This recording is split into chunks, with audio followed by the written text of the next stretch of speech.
I tried to convince my mom a long time ago to start, learning English with Duolingo. Yeah. And she would sort of, but not really. And then when I started learning Spanish, she found new motivation and she started just going for it. And then my dad and then my sister picked it up, and my brother and my nephews and my sister's husband. And so now the whole building and the whole family are studying, or maybe not studying, but learning. Yeah. For sure with Duolingo. Do you already have Mac OS Hi, Sierra, or not yet? No, I decided not to get high just yet.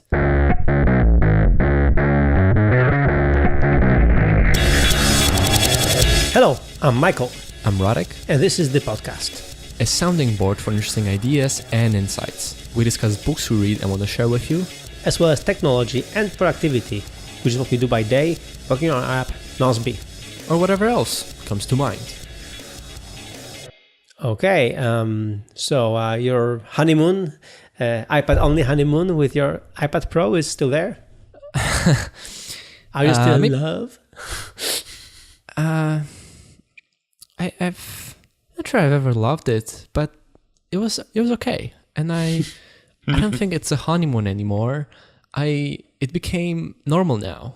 It's just the boring everyday life of me and my iPad. Nice. But the progress, the pace of progress in the iOS world and me trying to optimize my setup never ceases. And so we shall commence iOS consultations part 2.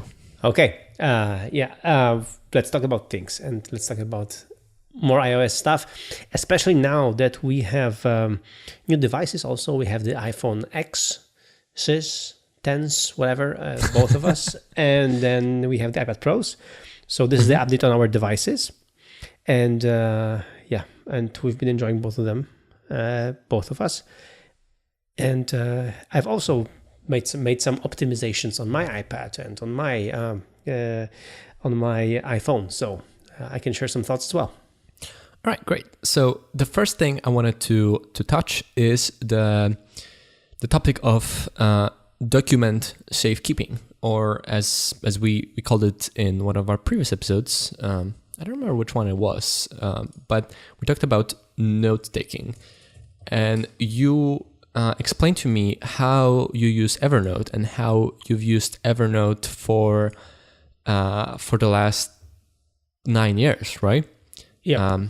It was episode number 111. We were supposed to talk about note-taking and ended up talking about document safekeeping and things like that, and I blew your mind by how I'm using it differently than you expected. Yeah, because for context, over the last few months, I've been trying to simplify my setup and kind of my computing setup such that I don't have paper anymore, such that none of the things I do, none of my systems depend on paper. And we talked about it in a few episodes, which I don't remember the numbers, but we'll link to them in the show notes. But for example, I, like for the last 7 years or something, I've had a habit of planning the next day in advance, and I've done it in a paper journal for some reason. And it made sense for me at the time because I didn't have an iPhone, but right now it just ceased to make sense, but I did it anyway. And I had my reasons, but most of them just became outdated, and it no longer was the best way to go. And I moved that to my iPhone, such that no matter where I am in the world, if I'm at home, if I'm outside of home, I always have this. And there were more things like that which used paper in some way. And because they used paper, they required me to be physically in this place, in my home office, to be able to do something, to access some sort of information. And I've reduced all of that. I removed all of that, or so I thought. And then you explained to me how you use Evernote and how you scan everything. All of the documents that you get, paper documents that you have to keep, you just scan them with your phone, put them into Evernote, tag them if needed, and forget about it. And because Evernote does OCR, so it detects text, it annotates the scanned image with text. It's all searchable, and it's all like what do you had, like something like 10,000 notes, like almost 10 years of notes, and all of that is accessible always wherever you are. And that kind of blew my mind, because like now it just becomes obvious that it's something I should do, something I should have been doing for years, but I haven't.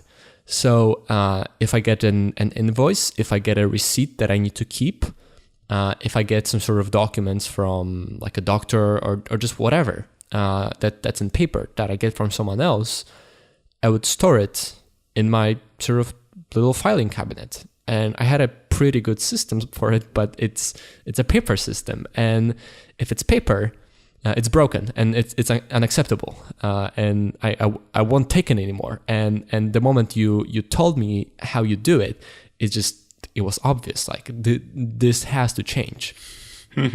Yeah. So it took me a while to actually revise this system, because I was, you told me that just before my traveling marathon, so I just had too many other things on my mind. But when I got back, I started doing some research on how I want to do it myself, because one obvious solution would be to use Evernote, since that's what you use. But I wasn't sure if Evernote is right for me. You've used Evernote for a long time, so just because you've used it for a long time, it makes sense. Like the switching costs can be high, and if you have so many things already, it would be like difficult to switch to anything else. And like Evernote is pretty much the system kind of built to keep so many things. And if anyone among our listeners are listening to CGP Grey on Cortex, like he had so many attempts of switching from Evernote to something else, and it just failed. Like there was no good alternative for him. Yeah, I totally get it, because I also feel I don't feel trapped with Evernote, but I feel like I just have to belong there because I have everything there, and it would be just a big hassle to do anything else and to move somewhere else. But I'm curious what you found out. So I tested Evernote, and it seemed okay. But one problem I have is this system, like since I'm going to put a lot of things there, which are important to be accessible for me, like for a very long time, I need to really trust this system.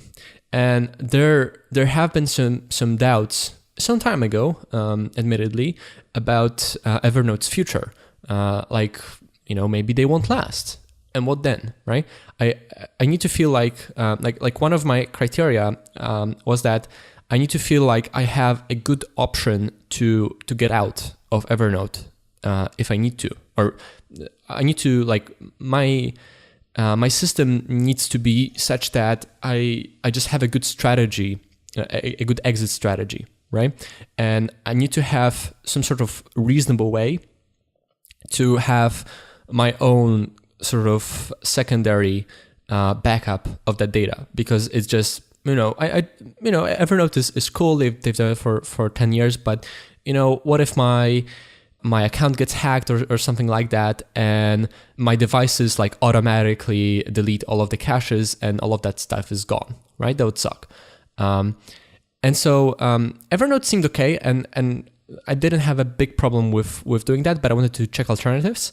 I was checking out Microsoft OneNote, and the first time I opened OneNote on my iPad and logged into it, it showed me an error that it really can't find any of my notes.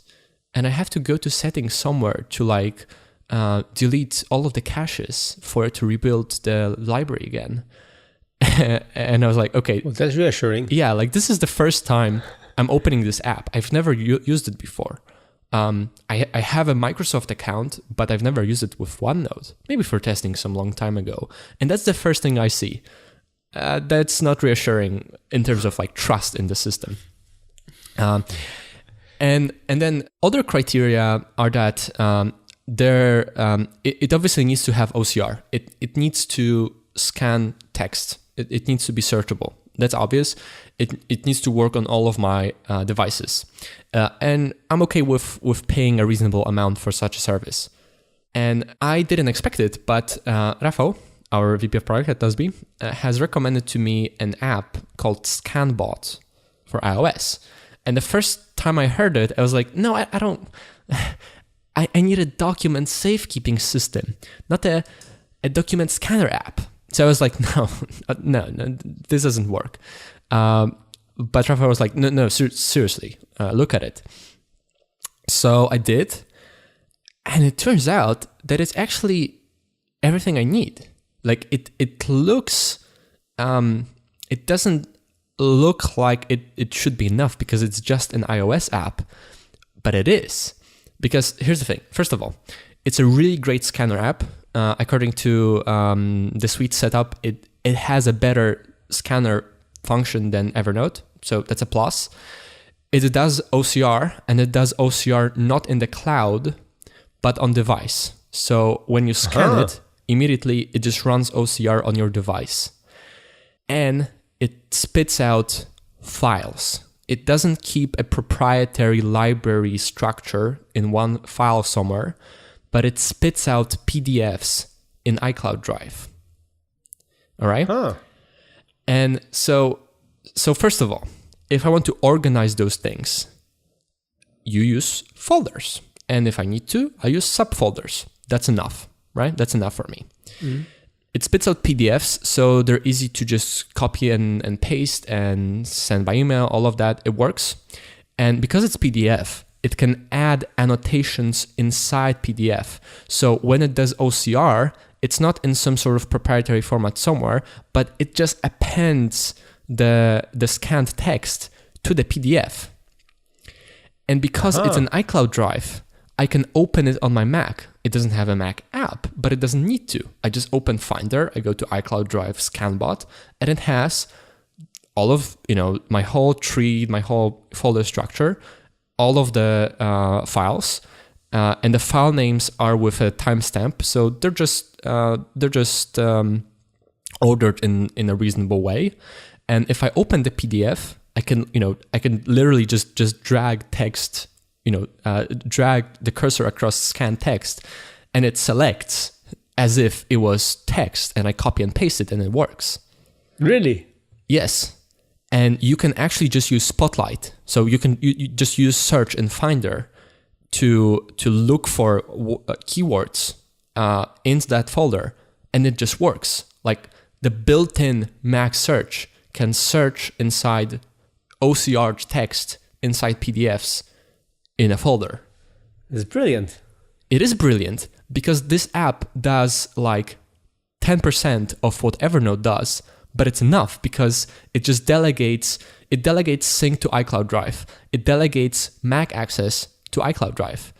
It delegates, having to have a special format, special system for keeping things and for OCR to just folders and files and PDFs. And because it's an iCloud Drive, it just automatically backs up as all of the files on my Mac do with Arc, which is what I use for online backups on my Mac. It's just one-time payment. I was okay with paying for Evernote as a subscription, but it's just like $10 or something, and you have it forever, essentially. And because it does OCR on device and stores things in iCloud Drive, it's end-to-end encrypted. It doesn't go to Evernote server for analysis or anything like that. So it's more secure as far as I can tell. And that is a plus when you have 10 years and 10,000 notes containing presumably spread around a ton of like important sensitive information. I would say that's a plus. I'm okay, no, but wow, it's a very good system. I really like it. Wow, I wish I did that before. Yeah, it's good. I would never think of this. So thanks to Rafał, and like as for like organizing things, you might ask, okay, what about tags?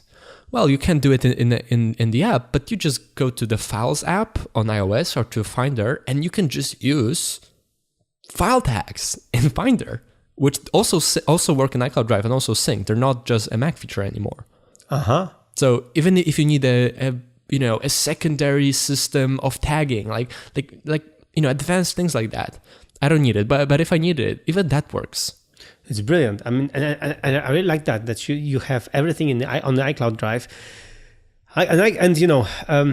Thinking about the future of Evernote or other third-party companies, well, you have all your devices from Apple, so I think the future of iCloud is pretty much set in stone. It's going to be fine. So there is no worry about that. And the app can easily switch to Dropbox. And in fact, it does have an option to add things to Dropbox automatically, though iCloud Drive will work better because even if you're offline when you're taking the photo, it just adds to iCloud Drive locally, and then the system will sync when it has the opportunity. But recently, the iCloud Drive is amazing on the iOS 11, really amazing. I mean, for example, I used to use the app called Goodreader on the... And then later Foxit PDF on the iPad to annotate PDFs and all these things. I don't do that anymore. I just save the PDFs on the iCloud Drive and I just open them. I annotate them right there using the built-in iOS features. So I don't need the additional files. So I assume that if there are PDFs stored on the iCloud Drive, I could, one thing is they are OCR. Second, they could be also annotated by, with a pencil or something, so you could really use it there. That's brilliant. Yeah, I wonder if, I'm just trying to check out if Scanbot has a built-in signing feature.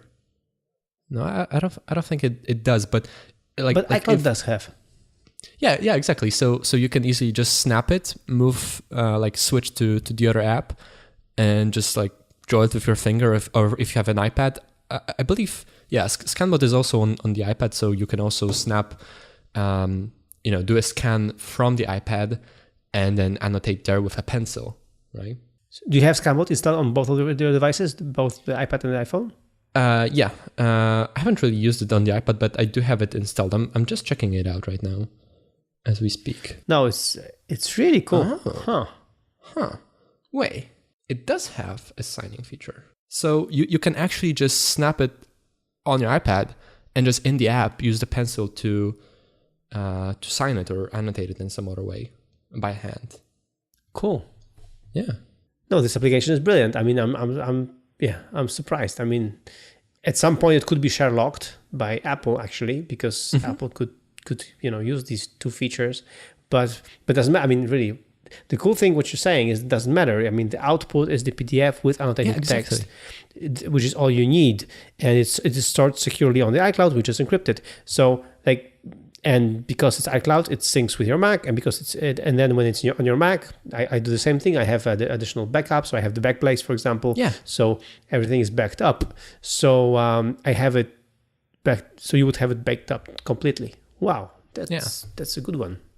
Yeah, I've had the same thing. So I've been using it for about a month now. I don't have too many things there yet, but so far I haven't had any problems. I'll update you if I do, but so far it just seems to be a really well working system, right? And it gives me a lot of trust in that system, a lot of confidence that it just uses broadly available standards linked together. So if iCloud Drive breaks, it can switch to Dropbox. If this app stops to work, there will be another app that can spit out PDFs the same way. It's just as something that you hope to last for a very long time. It gives you a lot of confidence that it's not some sort of one-off proprietary thing. And also, I'm digressing a little bit, but what I like about backing up with Arc instead of Backblaze is that it does just like Time Machine, but online it does incremental backups. So even if the state in iCloud Drive gets corrupted somehow, and I delete accidentally some files, and it will back up, so it will sync with the backup, so it won't be in the backup, but it will be in a previous backup, right? because it just keeps it does the same thing as Time Machine. It keeps a backup from every hour of the last day, every day of the last week or month, and then for every week until you run out of space. I got unlimited space, so. Is this Scanbot Pro, right? Scanbot Pro, Scanner app, and fax. This is it? Yeah, red icon. It's $7. Yeah. It's cheap. Yeah, it's not expensive. Huh. I'm gonna give it a try. And how is the interface on the iPhone to search for things, search for documents and stuff? Actually, I'm not sure. Let me check. I'll put my last name. Yeah. Look, I just put in my last name, and it searched all of the documents in all of the folders. And when I tap on one of them, it just highlights it. So it just works. And if you spotlight it on the Mac, it will do a very similar thing. When you open one of the files that you search by searching inside PDFs and open it in preview, it will be the search term will be highlighted. All of the instances. Even though it's scanned. Yes. Nice. Great. Yes. Okay. Good. This is very satisfying. Yes. I'm gonna give it a try. I'm gonna check it out. Perfect. All right. Moving on. Yep. The Magic Spreadsheet.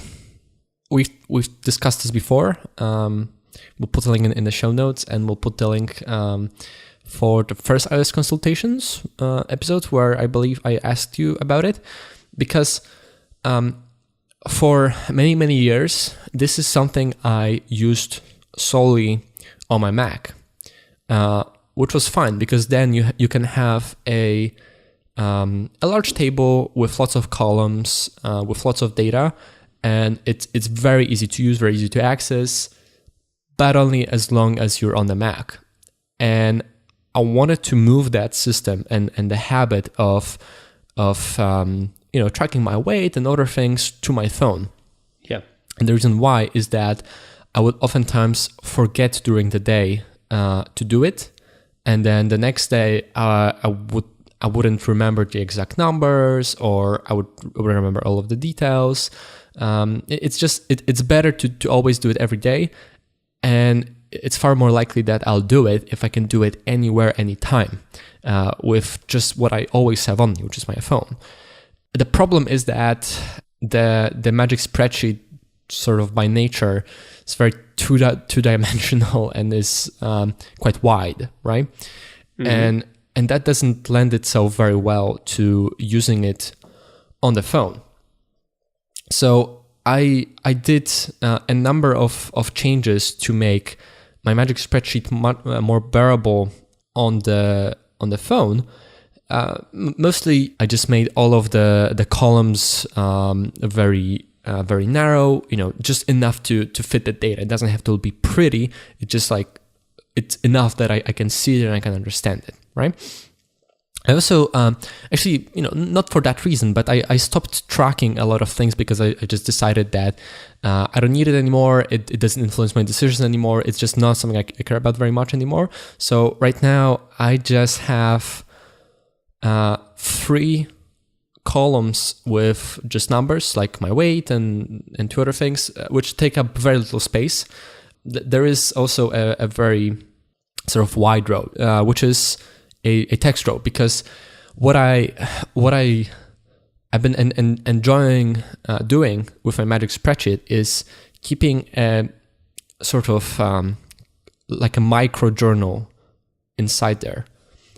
So at the end of the day, when I'm sort of putting in the weight for today, and did I exercise, and whatever else I have in that column, I also kind of write down, hey, today I did this and that and the other thing, right?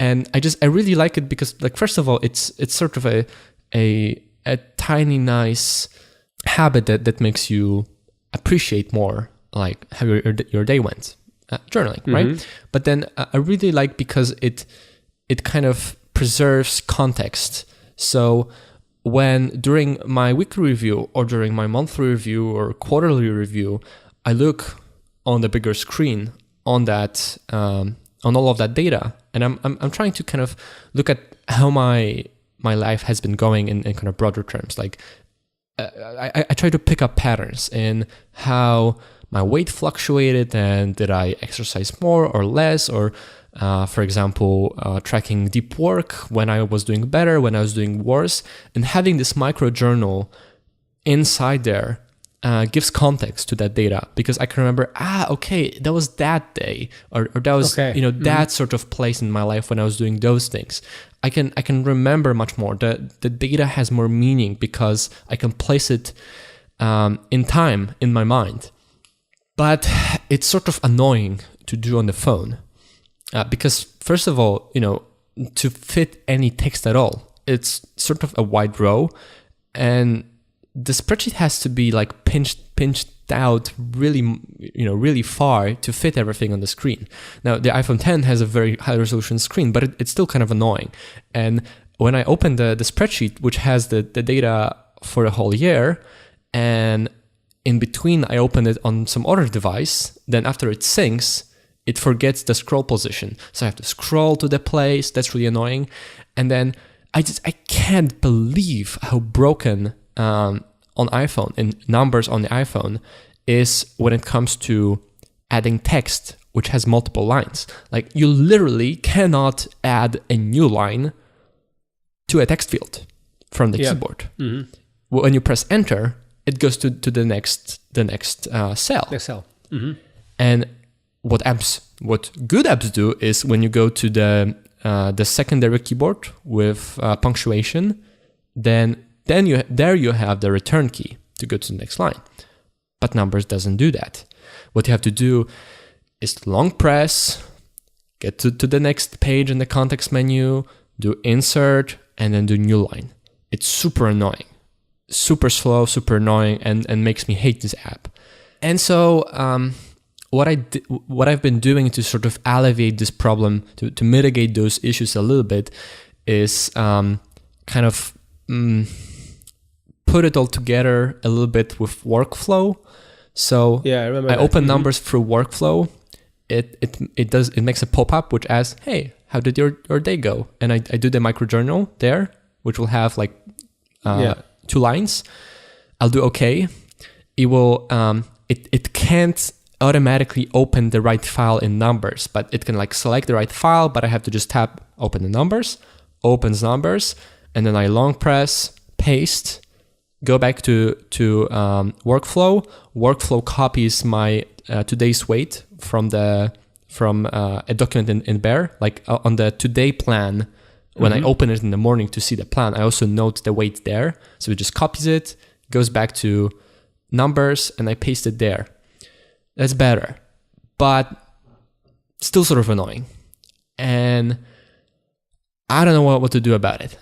Maybe nothing. Maybe this is fine. Maybe this is good enough. And, I've been living with it, and I rarely not do it. Rarely does the system fail such that I don't add to the Magic Spreadsheet during the day. Mm-hmm. But I thought maybe you have a better idea, like to sort of completely redesign it from scratch, because maybe I'm wrong. I don't think there's a better tool like Numbers for iOS, a better spreadsheet editor for iPhone, which wouldn't be as annoying as Numbers on iPhone. Maybe there is, but maybe I just have to look at the problem from a very different way and do it in a very different format, not in a spreadsheet, but somehow differently. But I don't know how. Ideas? Okay, so it's hard to say really, because the problems you're having there are genuine, and they're right. But on the other hand, I'm coping with some of the things differently than you. So so let me give you my story. Okay. I don't know if it will bring us any closer to an end solution, but maybe it will be something. So maybe it will first inspire. of all, exactly. So first of all, I've been having an on and off thing with the Magic Spreadsheet, because I really liked your idea and I started implementing it this year. But I've had really moments where I was completely ignoring it and I wasn't putting any data into it. Mm-hmm. So it was it was hard. It was annoying. It was, like I didn't want to waste time putting things in, which is not wasted time, but it's how human excuses work and brain works, right? So I didn't. But recently I've had much success with work, with more focused work, more deep work, because I've been more religious about these things, about journaling, about the Magic Spreadsheet, and about all these things. And you are kind of the inspiration for that, because I stole some from ideas from you. So, for example, the thing about planning your day, I'm also doing it in a similar workflow as you have with Bear. So I have a very similar workflow where when I have my morning routine, I have my morning journal, and then the journal is being copied to the journal place, and then I'm being redirected to Bear. In Bear, I have the new note for the day. I can review my old day and whatever. So I've been using that. That's the first thing. So, and what I've changed is that I've changed the place of my journal. Now it's in Ulysses. And because it's in Ulysses, it's both offline, because it's locally on my iPhone, and then it syncs with iCloud. Because several times I've been writing my journal, and then it failed upon writing to Dropbox because of some connection issues. Yeah. So I hated that, because you've been you're pouring your soul out. You're writing things, and especially thumb writing on the iPhone, and then at the end of the thing, when it just has to save the whole thing, it just breaks. Right. So I've changed that. Now the whole journal goes to Ulysses. It pastes the journal without fail. And then I use Bear for the to-dos, which again, Bear is also local. So it's really easy. It works very well. So that's the one thing I've been doing. Let me stop you right there. Why do you keep one in Bear and the other in Ulysses? What was the motivation behind that? So I have all my writing in Ulysses. Everything I write is in Ulysses and organized in some folders, and I don't want to use Bear for much more than just the task planning. Okay, but in Ulysses you probably can have the cool checkboxes thing. No, in Ulysses I cannot do what you do with Bear. To find the node, and if it doesn't exist, create it. Okay. So it's not as automatable. Exactly. I've checked in Ulysses. Every time you want to edit something in Ulysses, you have to first give it the ID of the node. And if you don't know it, well, there it is. So I know ID of my journal, but I don't know ID of a thing that I haven't just created yet. So there's a problem. I'm going to write to Federico Vitici about it, and maybe he'll come up with a solution for that, because he's the wizard of all these things. Because I wanted to switch to Ulysses completely, to have also the day planning and everything in Ulysses as well. But also in Bear, the checkboxes work very well. They're very nice, and then that's why I'm using them, and so it's very easy to get them. So this is that. This is this. And then second thing is I've also set up the task reminder. So a task in Nozbe recurring reminder every day at 4:30 to write things in my Magic Spreadsheet. So like to have the shutdown routine that which we discussed also in the past episode of the show. I've been using that as well, and recently it's very successfully. But the idea of putting things in the spreadsheet. So I wanted to. So what I want to track there, I track several things. First of all, I track my sports. I want to track my sports, even though they are being tracked by Runkeeper, Strava, and all the other apps I'm using. But I want to have a central place where I can just see, what I've done this week, what I've done last week, or what I haven't done recently. So I want to track that. Then second thing I want to track is my weight, again. So the same thing. I want to have it in one spreadsheet. Third thing, I want to track my billable hours. So how much time I've been working. I mean, I'm not billing anyone. I'm billing my company. I mean, I'm not actually billing them. But you know what I mean. I want to see how much I work. It brings us back to the same discussion we had. How much time we really spend on work when we work, right? So I have you mean like actual work, not like sort of being at work, but sort of not really doing much useful. Exactly, not being in my home office, Yeah. that kind of work, actual work. So, and I'm pretty strict about it. So, if I spend half an hour, browsing through Facebook or Twitter, this is not work. There is no point here. So, what I track is 3 things: how many pomodoros I spent on meetings, how many pomodoros I spent on deep work, and how many pomodoros I spent on shallow work. So that's it. Yeah. I don't track, wasted work. It's obvious. And then, so there are 3 columns like this, and then the 4th one is summary of all these, right? The idea being is that I want to, I want to have, ideally, I want to spend the 1/3 of my time in meetings, the 1/3 of my time in deep work, and the 1/3 of my time in shallow work. And with hopefully more in deep work, but the ideal distribution, the 30, 30, 30, 33, 30, 30, 33 would be already fine, would be already a good week, because I have quite a few meetings as the CEO and I want to have them. But on the other hand, I want to have the same, at least the same amount of time spent on the deep work. And then I have to do shallow work as well. Everybody has to do shallow work. So, so that. And we will get back to how I'm jotting that down in a few seconds. And then the last part, there are whole columns with check boxes, and they're like things that I do routinely. So, for example, did I journal in the morning? Did I journal in the evening? Did I pray? Did I wake up at 7 a.m.? And did I blog? And did I spend? And did I learn French? So it was just added there. And I have a few gaps, so it's embarrassing, but I have a few gaps there. And now, after I've seen your progress in Duolingo, I feel motivated to put up a streak right there. But anyway, so these are the things I jot down. And and now that I'm doing it more religiously, I've been doing this for the last 3 weeks more religiously. No, for the last 2 weeks. After holidays, I just had this thing. I'm gonna just do it religiously. I love it. And the reason it works is that I know spreadsheet numbers is not the ideal spreadsheet, ideal thing to input stuff on the iPhone or on the iPad. It works more or less. But as you said, I did the same thing. I have my columns, which are really narrow, so it's really easy to write things down. Second thing, several columns are just check boxes, so it's really easy to put them, on the iPhone. And third, I have a new strategy about jotting down the hours or the pomodoros spent on each thing. Okay. And I think this is kind of a key for me. And I've been writing about it several times. I've been doing it several times, but over the last 2 weeks, I've been doing this every freaking day. So every day, I'm creating a new project in Nozbe, and the name of the project is, for example, today is the 20th of November when we're recording this. So it will be 20 Nov 2017. This is the name of the project. And it populates the whole project with tasks. So pomodoros for the whole day.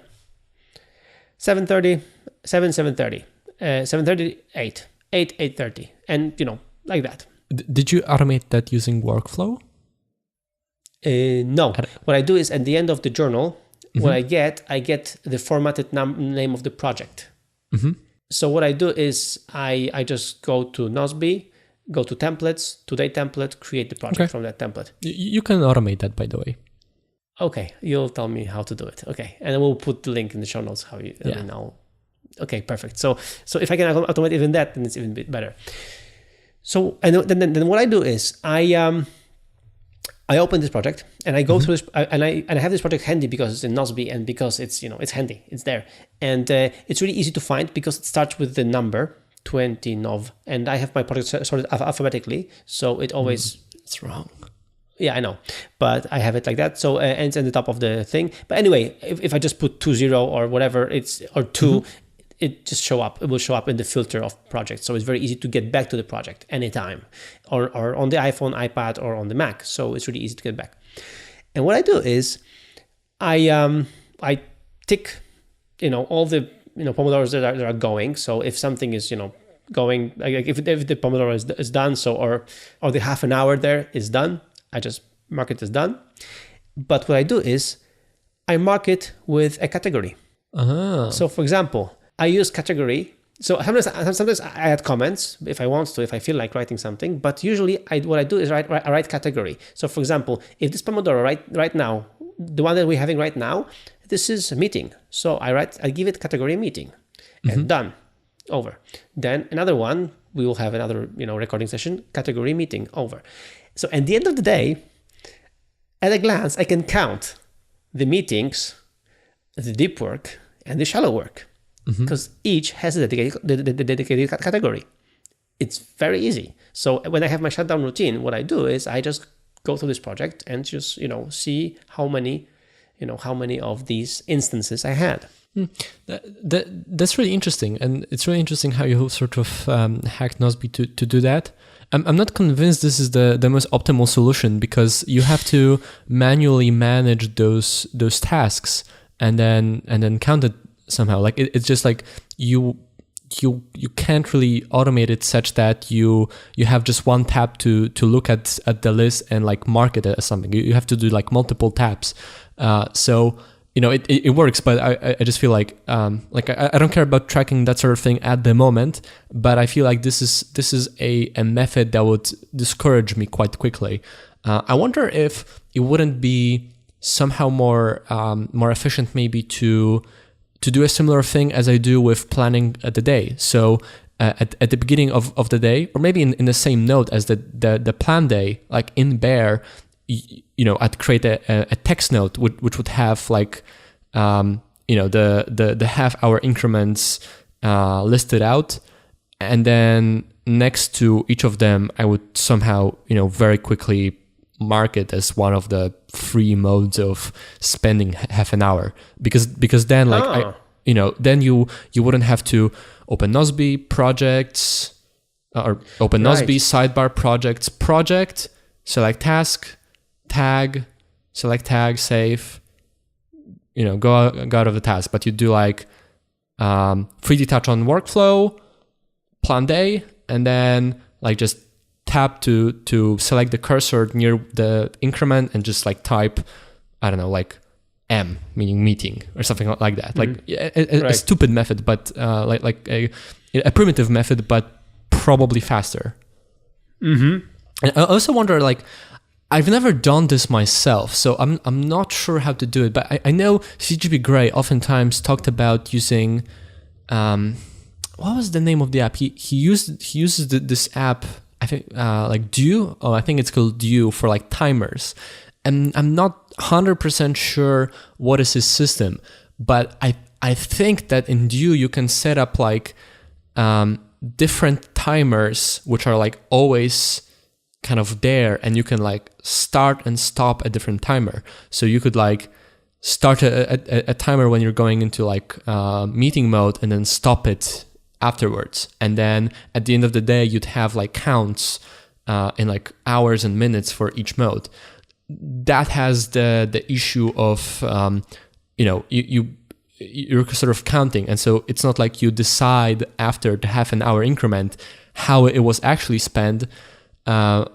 But maybe there's some way of using a more dedicated app like that for a similar purpose. Could be. The additional benefit of this system that I have, because you're right, to mark something as category, it takes a few taps. So it's quite it requires a follow through. The thing is, what I like about this system, but as you said, maybe this could be done differently.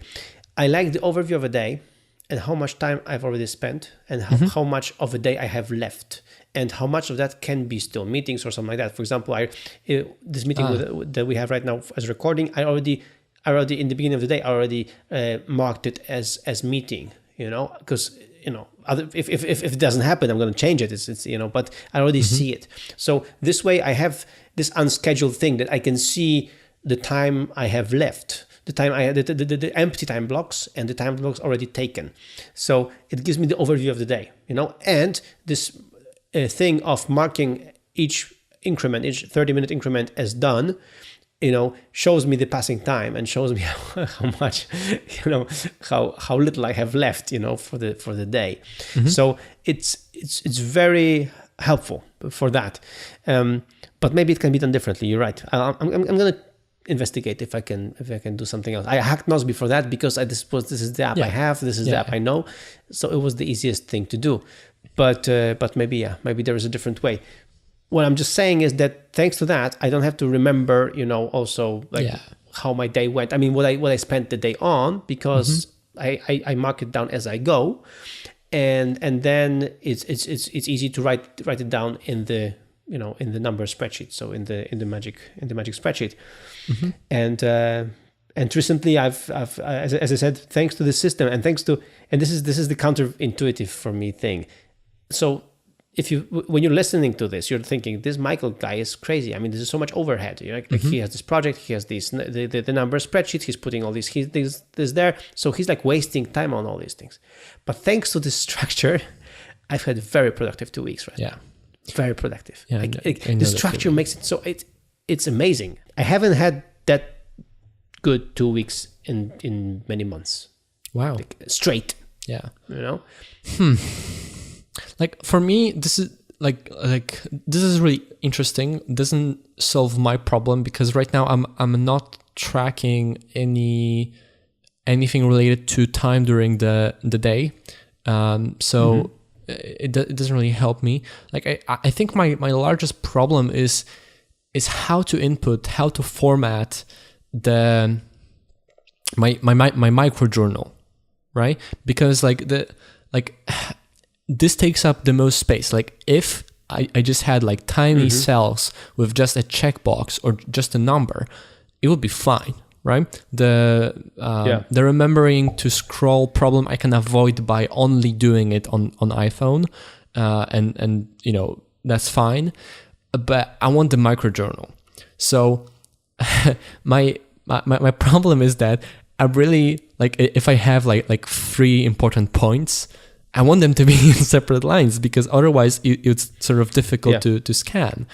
But this silliest, stupidest thing of having to make a new line just creates the most trouble when using this on the iPhone. And then just the fact that it takes up some space, so it's sort of a wide row. So one solution would be to stop doing that and do something more similar to what you're doing, which is to do a journal in a different place. Exactly. Maybe still using automation and append it to some file or something like that. Now, the problem with that is that then I lose the context that sort of marries the text with the data. But do you really need that though? I really like that because to me, just the numbers are not that super interesting. It's really helpful. Now, maybe I should reconsider that, but it's helpful. Now, if I and the other thing is that I do all of my weekly reviews and whatnot on my iPad, and that makes it more complicated in the sense that on the Mac, I'd probably have more tools at my disposal to, when doing maybe a monthly or a quarterly review, when I want to see that data in a longer time horizon, then I could sort of add it to the spreadsheet on the larger screen. It's very difficult to do on the iPad. I thought it's possible to format data as comma-separated values so that they're copy-pastable to numbers, but it doesn't work on fields which have new lines, which is, again, a ridiculously stupid problem. But okay. So I really don't know what to do about it. Maybe my current system is just fine, but I feel like there should be a better way. I think we have to stop here, and we'll have to get back to it later when we find out. Yeah, probably. But anyway, just to wrap it up, even with these problems, I have to tell you the Magic Spreadsheet is brilliant, and keeping it up really motivates me to get good stuff done. And apart from that, I find more deep work and more focused time right now. It's amazing. And last week, I've had significantly more deep work than meetings or shallow work, so it was good. Yeah. And I really like it, and I'll try to keep it up, and I'm gonna check the Scanbot. So we'll see how this goes, and we'll see. We'll update you and everyone else, in a few episodes, I guess. Yeah, we'll definitely get back to iOS consultations. Before we wrap it up, there's 3 more things to mention. Number 1 is picks. So in 2 weeks, probably, or in the near future, we'll be talking about the book So Good They Can't Ignore You by Cal Newport. So we'll put the link in the show notes to Amazon and Audible. So for anyone interested, definitely check out this book. It's a really great book, and you'll have more context for our discussion. Yeah.